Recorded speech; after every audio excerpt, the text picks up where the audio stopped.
আসসালামু আলাইকুম। Recipe by daisy চ্যানেলে আরও একটা নতুন ভিডিওতে সকলকে স্বাগত জানাচ্ছি। আশা করছি আপনারা সকলেই ভালো আছেন, সুস্থ আছেন।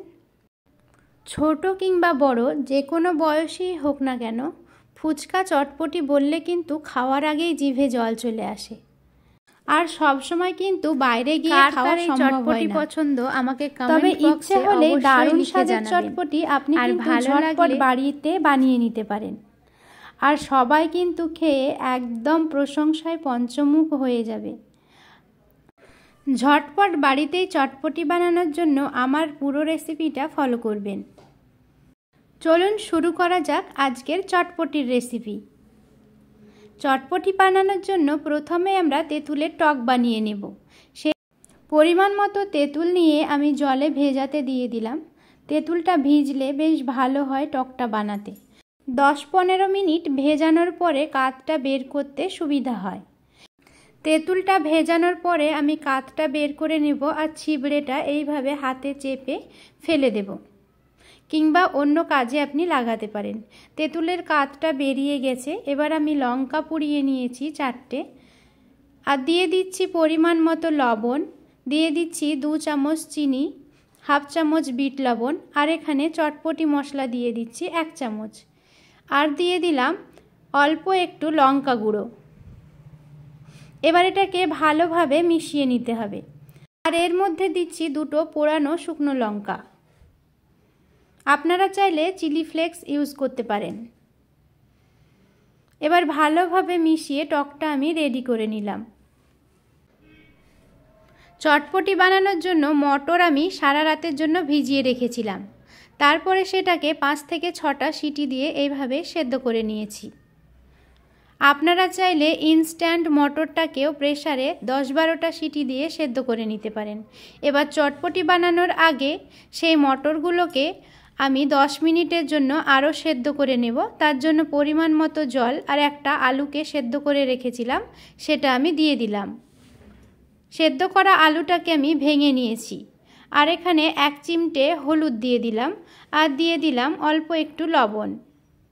এবার 10 মিনিটের মতো এটাকে আমি সেদ্ধ করে নেব।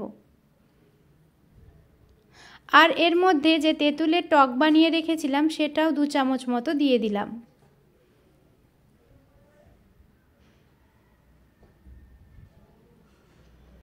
দশ মিনিট মতো আমি সেদ্ধ করে নিয়েছি। আপনারা যদি চান এর থেকে বেশি নরম করতে মটরগুলো, তাহলে আরও বেশিক্ষণ আপনারা সেদ্ধ করতে পারেন। এবার চটপটিটা গরম থাকতে থাকতেই আমাদেরকে বানাতে হবে। তবে খুব বেশি গরম না, হালকা গরম থাকতে থাকতে এই চটপটিটা আমরা বানাবো। একটা বাটিতে আমি এই মটর সেদ্ধ করে রেখেছিলাম, এটা আমি ঢেলে নিলাম। তারপরে দিয়ে দিয়েছি বিট, গাজর, শসা কেটে রাখা, দিলাম ধনেপাতা কুচি, দিয়ে দিয়েছি পেঁয়াজ কুচি, অল্প একটু লেবুর খোসা কুচি, তাতে টেস্টটা খুব ভালো হয়। একদমই মিহি করে কোচানো 1/2 চামচ মতো লঙ্কা কুচি, স্বাদ মতো বিট নুন, আর দিয়ে দিলাম চটপটি মশলা।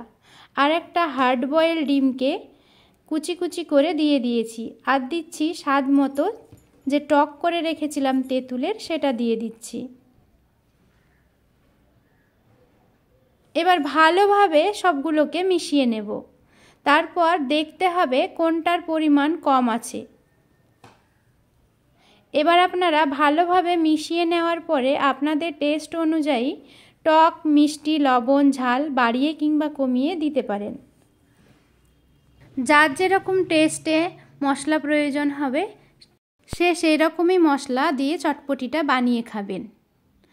তবে সবাই যদি একসঙ্গে বানানোর পরে পরেই চটপটিটা খেয়ে নেয়, তাহলে সব মশলা একসাথে অ্যাড করবেন। আর যদি একসঙ্গে চটপটি না খায়, সেই ক্ষেত্রে সব কিছু মশলা দিয়ে চটপটিটা বানিয়ে রাখবেন না। পেঁয়াজ আর স্যালাডের মিশ্রণটা চটপটি থেকে বাদ রাখবেন। যখন খাবে তখন তারা স্যালাড আর পেঁয়াজটা মিশিয়ে খেয়ে নেবে। বাড়িতে গেস্ট আসলে আপনি আপনার খাবারের তালিকায় কিন্তু এই চটপটি রাখতে পারেন। খুবই আকর্ষণীয় একটা জিনিস, আর হচ্ছে খুবই মজাদার আর খুবই টেস্টি। এবার আমি এই চটপটিটাকে গার্নিশ করব কিছুটা কাঁচা পেঁয়াজ দিয়ে আর কেটে রাখা স্যালাড দিয়ে দিচ্ছি অল্প একটু ধনেপাতা কুচি, চাট মশলা আর দিচ্ছি লবণ, দিয়ে দিচ্ছি তেঁতুলের টক আর আরও একটা ডিম আমি সেদ্ধ করে রেখেছিলাম, সেটাও আমি উপর থেকে এভাবে ছড়িয়ে দেব।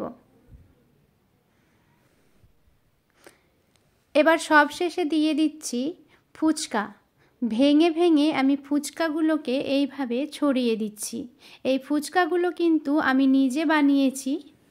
আর এই ফুচকার রেসিপি খুব তাড়াতাড়ি চ্যানেলে আসবে, তার জন্য চ্যানেলটিকে অতি অবশ্যই সাবস্ক্রাইব করে বেল বাটনটাকে অল করে রাখবেন, যাতে ভিডিও দেওয়ার সঙ্গে সঙ্গে আপনার কাছে নোটিফিকেশান চলে যায়। আর এই চটপটির মধ্যে কুড়মুড়ে জিনিস দিলে কিন্তু চটপটির স্বাদ আরও বেড়ে যায়। আমি চটপটিটাকে এইভাবে গার্নিশ করে নিয়েছি। আর আমরা কিন্তু ছোট থেকে বড় সবাই খুবই এনজয় করছি। আজকে আমার চটপটির রেসিপি এই পর্যন্তই।